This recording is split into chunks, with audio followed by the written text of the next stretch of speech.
Au nom du Père et du Fils et du Saint-Esprit. Amen.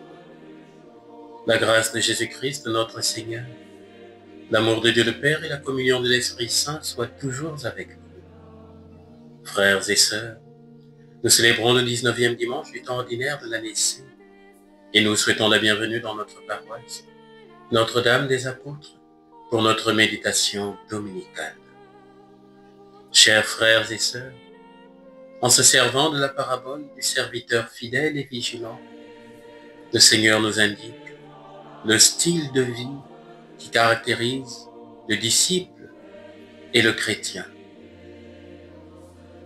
Sois sans crainte, petit troupeau. Votre Père a trouvé bon de vous donner le royaume. Vendez ce que vous possédez. Donnez-le en aumône.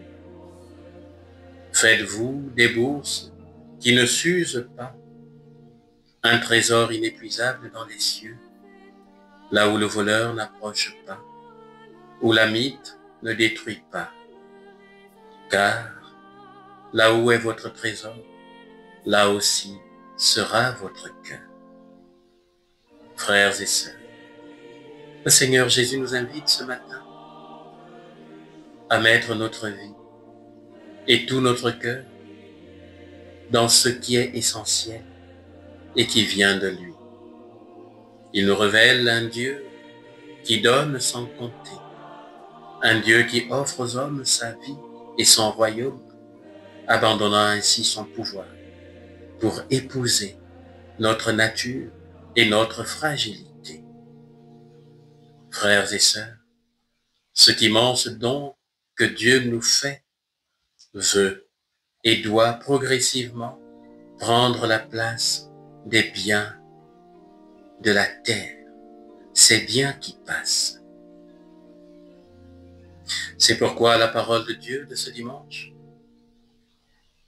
nous invite à comprendre que Dieu veut transformer nos possessions en dons et notre égoïsme en charité inépuisable.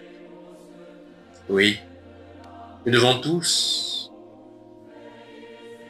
de la possession passer de la possession au don, de l'égoïsme qui est cette tentation de tout garder pour soi à la charité et à l'abandon à la providence divine.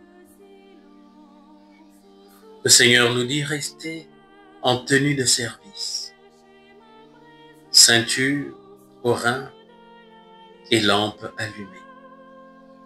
Soyez comme des gens qui attendent leur maître à son retour des noces pour lui ouvrir dès qu'il arrivera et frappera à la porte. Heureux ces serviteurs-là que le maître à son arrivée trouvera en train de veiller. Vous le savez bien, si le maître de maison avait su à quelle heure le voleur viendrait, il n'aurait pas laissé percer les murs de sa maison. Vous aussi, tenez-vous prêts. C'est à l'heure où vous n'y penserez pas que le Fils de l'homme viendra. Frères et sœurs, notre Seigneur Jésus-Christ attire notre attention ce matin sur l'attente et la vigilance chrétienne. En effet, le serviteur doit toujours se tenir prêt pour le retour de son maître. Et lorsqu'on attend quelqu'un dont on ignore l'heure exacte du retour, la consigne est de veiller et de garder la lampe allumée pour ne pas être surpris.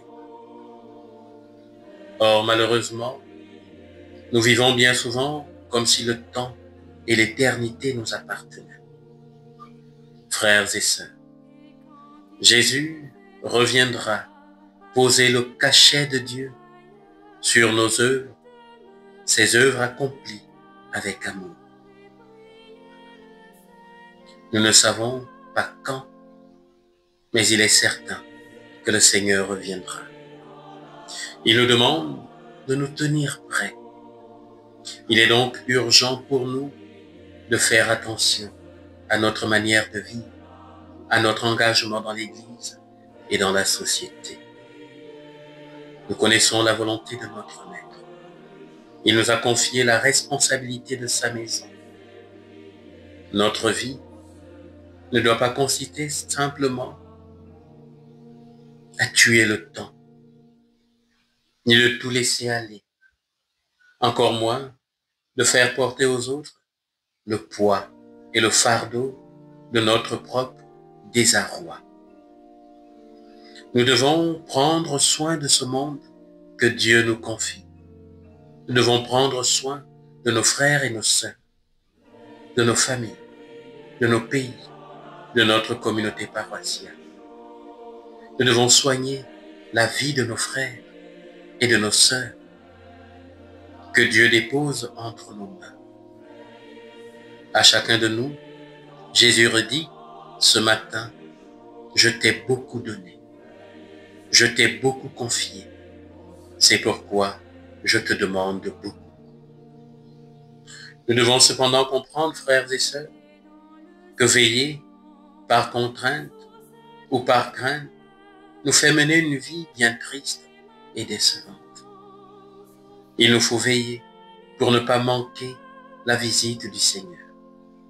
Qu'il revienne à minuit ou à une heure impossible, même au petit matin, s'il nous trouve à notre poste, prêt à l'accueillir, alors le Seigneur nous dira, « Passe-moi ton tablier, assieds-toi, mange les bonnes choses que tu as réchauffées pour moi. » Frères et sœurs, ouvrons nos cœurs à l'espérance et travaillons pour hâter la venue du Seigneur dans tous nos milieux de vie. Loué soit Jésus-Christ, à jamais.